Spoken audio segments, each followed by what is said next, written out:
আমাদের এই দেশের রাজনৈতিক দলগুলো আমি অনেকদিন ধরে দেখে আসছি যে রমজান মাসে তারা ইফতারি পার্টির আয়োজন করে। প্রায় সবগুলো রাজনৈতিক দলই রমজান মাসে ইফতার পার্টি করে।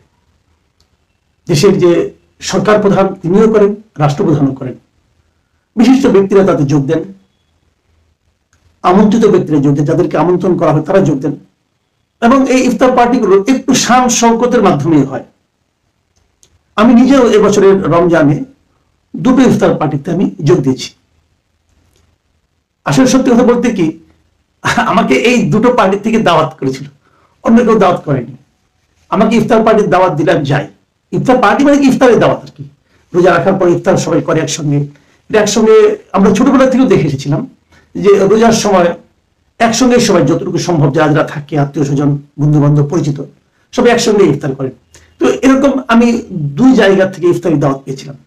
একটা পেয়েছিলাম বিএনপির কাছ থেকে, আর একটা পেয়েছিলাম নতুন যে রাজনৈতিক দল জাতীয় নাগরিক পার্টি তাদের কাছ থেকে।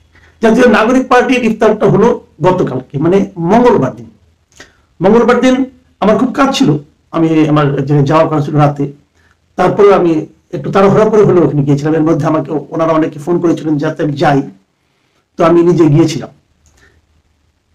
ওইখানে যাওয়ার পর আমি দেখেছি যে আমি গতকালকে যে কন্টেন্ট আমি আপ করেছিলাম আমার এই ভিডিওতে, চ্যানেলে, সেখানে অনেকে নানা ধরনের মন্তব্য করেছেন। যেমন আমি এর মধ্যে একটা মন্তব্য পড়ে শোনাই, তারপরে আমি আমার আলোচনাটা আসি। মন্তব্য করেছেন শাহিদ উদ্দিন জুয়েল নামে একজন মন্তব্য করেছেন। তিনি লিখেছেন, আপনি আজকে যে ইফতার পার্টিতে গেলেন, এত বড় হোটেলে এই ছাত্রদের দল যে ইফতার পার্টির আয়োজন করলো, এই টাকার উৎস কি? কোথায় এত টাকা পেল? আপনি নিজেই তো ইফতার করেছেন, এটা ব্যাখ্যা করেন। আরেকজন কে এম ফয়সাল লিখেছেন, নাগরিক পার্টির এক ইফতার পার্টিতে কত টাকার বিল হয়েছে জানেন? ধরেন ওদের ইফতার পার্টিতে মোট 500 জনেরও বেশি হবে। ওই হোটেলে জনপ্রতি 9,500 টাকা করে ইফতার প্যাকেজ। তাইলে 500 গুণ 9,500 সমান 47,50,000 টাকা মাত্র। এই টাকা কি নাহিদের বাপ দিছে না হাসনাত সার্জিসের বাপ? আরো কয়েকটা কমেন্ট আছে, যেমন একজন বলেছেন, উনার নাম নাই, লেখা আছে ইউজার 5576, উনি লিখেছেন, মাসুদ কামাল, হোটেল ইন্টারকন্টিনেন্টালে আজকে ইফতারে কি কি খাইলেন?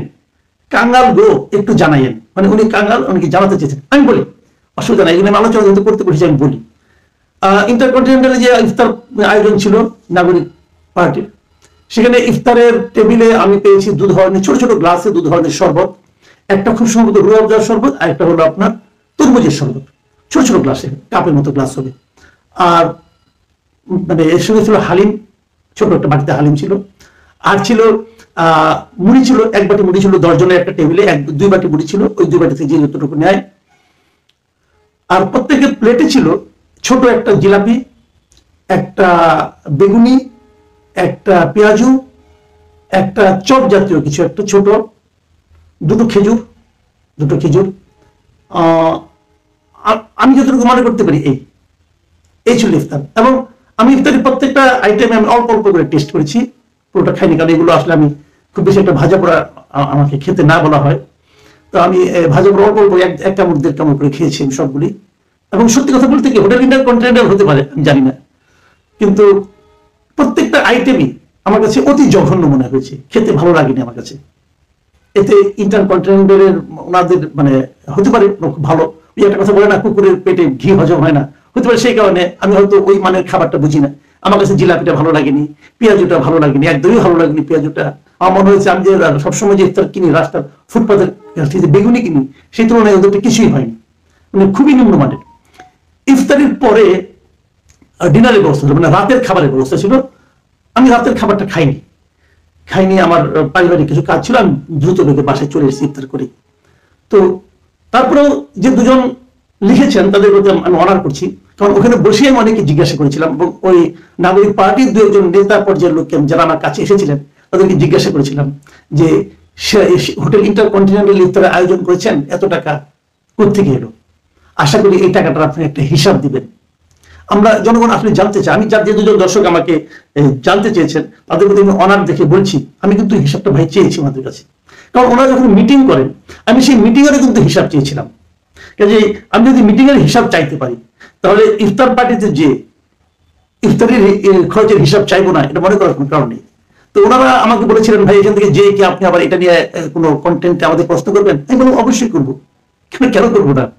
কারণ আমার মধ্যে প্রশ্নটা আছে, যতক্ষণ পর্যন্ত এই প্রশ্নটা আমি না করবো ততক্ষণ পর্যন্ত আমি নিজেই স্বস্তি পাবো না। আমি অবশ্যই প্রশ্ন করবো, আমি প্রশ্ন করছি।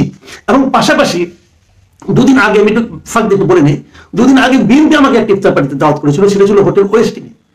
এবং ওয়েস্টিনের সেই ইফতার পার্টি আমাকে, ওটা বেসিক্যালি কূটনীতিকদেরকে ইফতার পার্টিতে দাওয়াত করা হয়েছিল, তার সঙ্গে কিছু সাংবাদিক, সিনিয়র সাংবাদিককে দাওয়াত করা হয়েছিল, সেখানে আমাকে দাওয়াত করা হয়েছিল, আমি গিয়েছিলাম। ওখানকার খাওয়া হোটেল ইন্টারকন্টিনেন্টালের খাওয়ার চেয়ে কয়েক গুণ ভালো ছিল, খাওয়ার মান ভালো। ওখানে আমি ডিনারটাও করেছিলাম, যারা ওখানে দেখেছে তারা আমি ডিনারটা করেছিলাম। এবং তাদের কাছেও আমি এই প্রশ্নটাই করতে চাই, ভাই আপনাদের ইফতার পার্টিটা কে স্পন্সর করলো, অথবা আপনারা এই টাকাটা কোথা থেকে দিলেন? এটা কি আপনাদের পার্টির তহবিল থেকে দিলেন, নাকি কেউ যখন স্পন্সর করেছে তার টাকা দিলেন?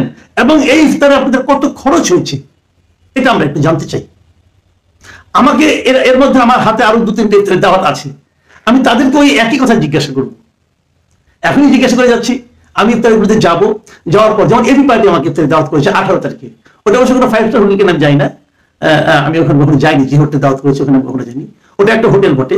তো সেখানেও কিন্তু আমি ওনাদের কাছে আগাম প্রশ্ন করছি যে আপনাদের যে ইফতার পার্টি করছেন এত টাকা খরচ করে, এই টাকাটা আপনারা কোথায় পেলেন? আপনাদের নিজস্ব তহবিল?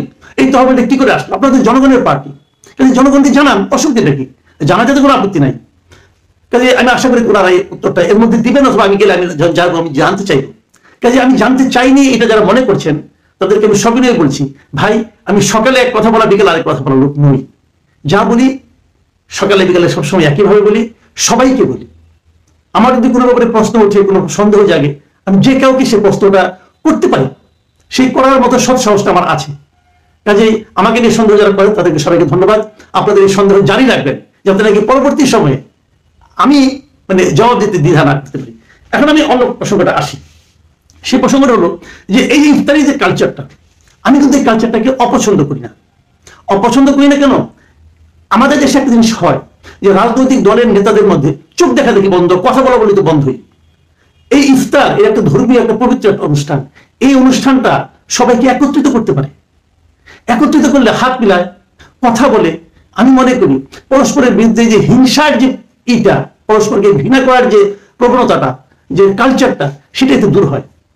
মুখোমুখি হওয়া ভালো, এতে হয় কি কথাটা বলা যায়, প্রশ্নটা করা যায়। দেখুন আমি জাতীয় নাগরিক পার্টির ইফতারে আলোচনা করলাম। জাতীয় নাগরিক পার্টির অনেকগুলো কাজ নিয়ে কিন্তু আমি সমালোচনা করেছি, অনেকগুলো কাজ দিয়ে। আমার মনে হয় একক ব্যক্তি হিসাবে জাতীয় নাগরিক পার্টির বিভিন্ন কর্মকাণ্ড নিয়ে সমালোচনা বোধহয় আমার মতো কেউ করেনি। অথচ তারপর তো তারা তো জাতীয় নাগরিক পার্টি আমাকে না ডাকতে পারতো, তারা ডাকলো কেন? এই যে ডাকাটা, এটাকে আমি পছন্দ করি। মতবিরোধ তো থাকবে, আপনার সব কথা আমার পছন্দ হবে না, আপনার সব আচরণ আমার পছন্দ হবে না, সেই প্রশ্নটা আমি করবো, কিন্তু তার মানে আমার সঙ্গে আপনার সম্পর্ক নষ্ট হয়ে যাবে না। আমরা এই দেশে বাস করি, এই দেশের সবাই আমরা এই দেশের নাগরিক, কিন্তু আমাদের মধ্যে মতের নীতিতে পার্থক্য থাকবে। থাকবে বলেই যে এতগুলি দল থাকবে, কিন্তু সবগুলো দল আবার একত্র হবে, বসবে, পারস্পরিক সম্পর্ক বজায় রাখবে, কথা বলবে। কথা বললেই না সমস্যাগুলির সমাধান হবে। এই যে আপনারা আমাকে প্রশ্ন করেছেন, যদি আমাকে প্রশ্নটা না করতেন তাহলে হয়তো আমি এই জবাবদিহিটা করতে পারতাম না। আবার আপনারা প্রশ্ন করেছেন, এই কথাটা কিন্তু আমার মুখ দিয়ে আবার উচ্চারিত হলো, এতে নাগরিক পার্টিও জানলো তাদেরকে নিয়ে সাধারণ মানুষ কি ভাবছে। আমি মাসুদ কামাল কি ভাবছি এটা কিন্তু ইম্পর্টেন্ট না, ইম্পর্টেন্ট হলো সাধারণ মানুষ কি ভাবছে। সাধারণ মানুষের সেই ভাবনাটা আমরা নাগরিক কমিটির হাতে তুলে দিলাম, ওনারা সেটা জবাব দেবেন। ওনারা কিভাবে এই জবাবটা দেন অথবা দেন না, তার উপর কিন্তু নির্ভর করবে যে সাধারণ মানুষের কাছে ওনাদের দলটা কতটুকু গ্রহণযোগ্য হবে অথবা কতটা হবে না।